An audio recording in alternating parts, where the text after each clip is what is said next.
Kemajuan cepat China dalam pengembangan senjata hipersonik telah menambah persepsi ancaman dan menimbulkan kekhawatiran.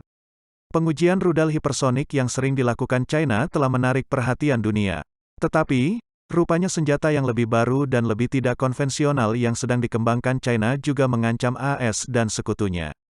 Melansir Eurasiantimes.com, tanggal 21 Desember tahun 2021, terungkap bahwa China memiliki rudal mematikan yang dilengkapi dengan Hypersonic Glide Vehicle, HGV, Dongfeng 17, DF-17.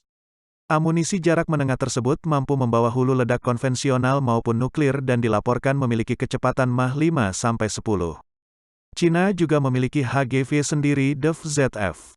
Pada bulan Juli, negara itu mengejutkan dunia ketika menguji rudal hipersonik yang terbang di sekitar dunia di orbit rendah bumi dan melepaskan kendaraan meluncur, yang selanjutnya melepaskan proyektilnya sendiri. China kemudian melanjutkan untuk melakukan uji coba rudal berkemampuan nuklir kedua yang membawa HGV pada tanggal 13 Agustus. Meskipun rudal hipersonik merupakan ancaman besar bagi Barat dan negara-negara di kawasan Indo-Pasifik, namun ada ancaman lainnya yang juga berbahaya. Ancaman yang tak kalah berbahaya itu adalah perang cyber atau perang dunia maya. Ini adalah arena di mana China maju lebih cepat daripada AS dan sekutunya. Selama bertahun-tahun, China telah memberikan dorongan besar untuk teknologi yang dapat membantu di bidang keamanan siber dan peperangan. Analis percaya bahwa peretasan yang disponsori negara oleh negara berada pada titik tertinggi sepanjang masa. Para ahli telah mengklaim bahwa Beijing terlibat dalam bentuk perang tingkat rendah yang semakin intensif, terlepas dari upaya orang-orang seperti AS dan Inggris untuk mengekangnya. Selain itu, China juga telah dituduh memfokuskan kegiatan rahasia tersebut pada pencurian kekayaan intelektual.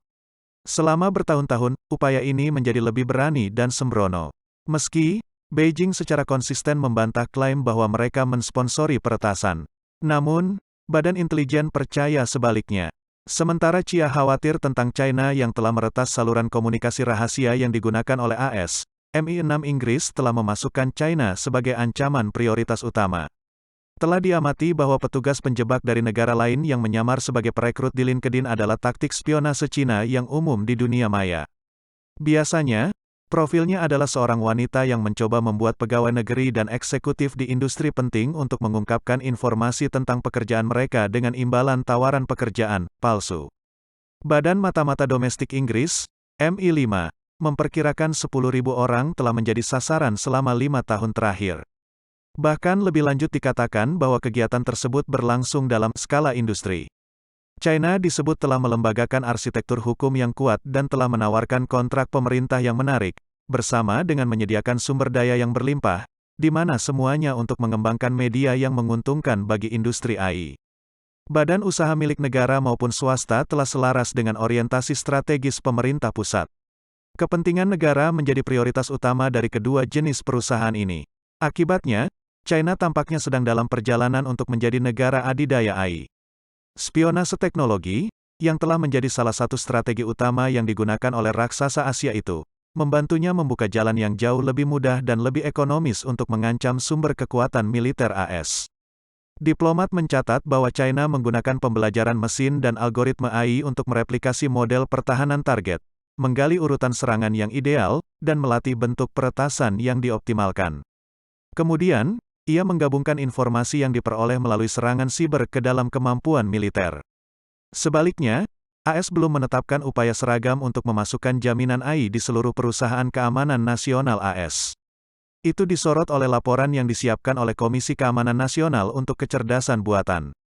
AS dan sekutunya, terutama Inggris dan Jepang, tampaknya kurang siap membela diri di dunia maya. Misalnya Nicholas Cailan, seorang pejabat keamanan siber senior di Pentagon menyoroti hal tersebut. Cailan, yang merupakan Chief Software Officer pertama Angkatan Udara AS, USAF, mengatakan dia berhenti karena dia yakin tidak mungkin bagi AS untuk bersaing dengan China dalam AI. Dia mengatakan kepada Financial Times bahwa China berada di depan AS di arena ini.